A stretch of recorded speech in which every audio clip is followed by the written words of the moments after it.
Behold, he cometh with clouds, and every eye shall see him, and they also which pierced him, and all kindreds of the earth shall wail because of him. Even so, Amen.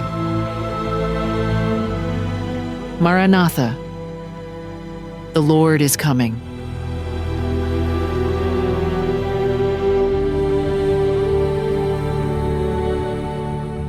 The Earth Depopulated, October 25th.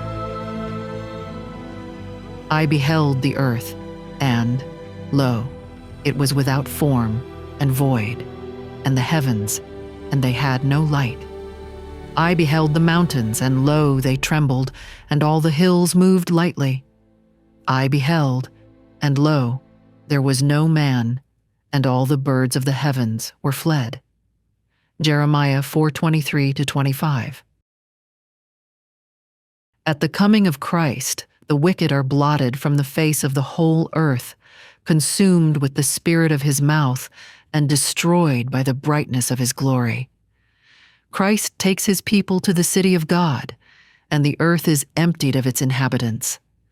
Behold, the Lord maketh the earth empty, and maketh it waste, and turneth it upside down, and scattereth abroad the inhabitants thereof. The land shall be utterly emptied and utterly spoiled, for the Lord hath spoken this word. Because they have transgressed the laws, changed the ordinance, broken the everlasting covenant. Therefore hath the curse devoured the earth, and they that dwell therein are desolate. Therefore the inhabitants of the earth are burned.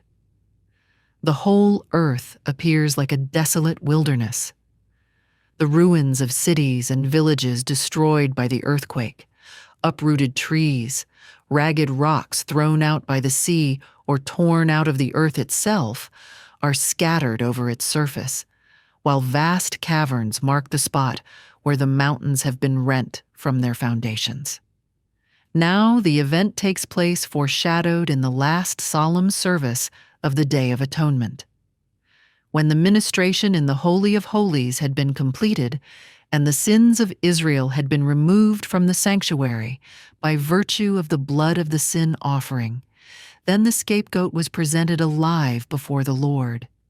And in the presence of the congregation, the high priest confessed over him all the iniquities of the children of Israel and all their transgressions in all their sins, putting them upon the head of the goat. In like manner, when the work of atonement in the heavenly sanctuary has been completed, then, in the presence of God and heavenly angels and the host of the redeemed, the sins of God's people will be placed upon Satan. He will be declared guilty of all the evil which he has caused them to commit.